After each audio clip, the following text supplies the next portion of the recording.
अमेरिकी राष्ट्रपति ने अपने लोगों से ही शिकायत की है कि 47 साल से यूएस इस्लामिक रिपब्लिक को खत्म नहीं कर पाया। ये बिल्कुल सच है।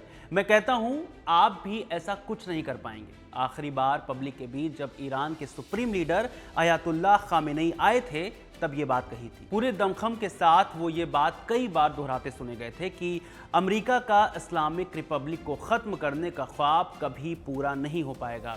कट टू 28 फरवरी 2026 अमेरिका और इजराइल के ज्वाइंट अटैक में खामेनेई मारे गए। तीनों देशों के बीच जंग छिड़ी हुई है। सुप्रीम लीडर को मार देने के बाद भी अमेरिका और इजराइल ने अपनी मंशा साफ कर दी है कि यह लड़ाई यहां रुकेगी नहीं, बल्कि अंतिम लक्ष्य को हासिल करके ही हमला बंद होगा। आखिरी लक्ष्य क्या है, इसकी कयासें लगाई जा सकती हैं, लेकिन इस वीडियो में हम बात करेंगे कि आखिर अपने अंतिम पैगाम में खामेनेई ने क्या क्या कहा था, अमेरिका और डोनाल्ड ट्रंप को लेकर क्या बातें कही थी। नमस्ते, मेरा नाम है रविशंकर, आप देख रहे हैं खबरगांव। हत्या से ठीक 10 दिन पहले यानी 17 फरवरी के दिन खामेनेई सार्वजनिक कार्यक्रम में दिखे थे। 1978 के तबरीज विद्रोह की सालगिरह का मौका था। पूर्वी अजरबैजान प्रांत में एक सभा का आयोजन हुआ जहां खामेनेई पहुंचे थे। वहीं उन्होंने भाषण भी दिया। अपने भाषण में उन्होंने अमेरिका और सीधे तौर पर राष्ट्रपति डोनाल्ड ट्रंप पर कई टिप्पणियां की थी। खामेनेई ने कहा था, मैं यूएस के बारे में भी कुछ शब्द कहूंगा। ये एक ऐसा सिस्टम है जो सच में खत्म हो रहा है, एक ऐसा साम्राज्य है जो खत्म होने की ओर बढ़ रहा है। यूएस का साम्राज्य सच में टूट रहा है। उनकी इकोनॉमी में दिक्कतें हैं, उनकी पॉलिसी में दिक्कतें हैं और उनके समाज में भी दिक्कतें हैं। यूएस की 50% से ज़्यादा आबादी अपने मौजूदा प्रेसिडेंट को पसंद नहीं करती। हथियार जुटाने और मिसाइल बनाने को लेकर उस दिन भी खामेनेई ने कहा था कि हमारे पास रोकने वाले हथियार होने चाहिए। अगर किसी देश के पास रोकने वाले हथियार नहीं होंगे तो वो अपने दुश्मनों के पैरों तले कुचल दिया जाएगा। अमेरिकी इस मामले में बिना किसी वजह के दखल दे रहे हैं। आपके पास ऐसी वैसी मिसाइल हो सकती हैं, आपके पास इतनी रेंज हो सकती है और इससे ज़्यादा नहीं। ये ईरानी देश से जुड़ा है।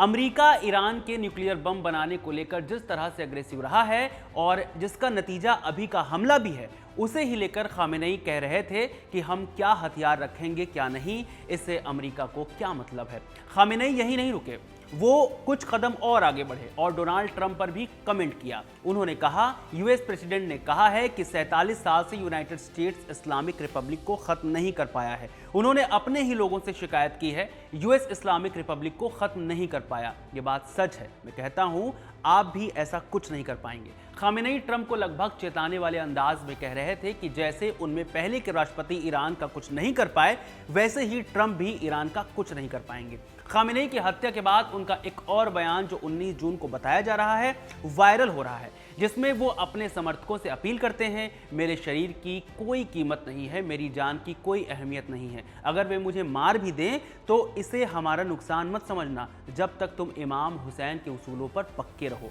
खामेनेई को अमरीकी और इजरायली खतरे का अंदेशा तो था। उनके बयान भी इसी की ओर इशारा करते हैं, लेकिन शायद उन्होंने या उनके समर्थकों को यह अंदाजा भी नहीं रहा होगा, इन दोनों देशों के पहले हमले में ही उनकी जान चली जाएगी। जिसके बाद बयान आया अमेरिकी राष्ट्रपति डोनाल्ड ट्रंप का।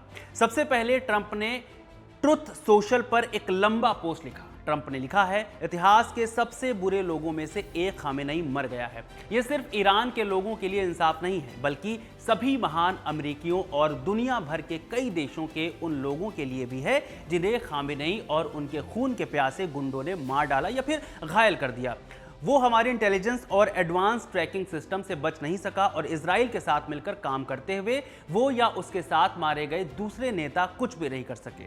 ईरानी लोगों के लिए अपना देश वापस लेने का ये सबसे बड़ा मौका है। ईरान के लोग अपने सुप्रीम लीडर के मारे जाने के बाद सड़कों पर हैं, शोक में हैं। पूरे देश में 40 दिन का शोक घोषित किया गया है। आगे ईरान में और इस जंग में क्या क्या घटता है, हम आपको खबरगांव पर बताते रहेंगे। बहुत शुक्रिया।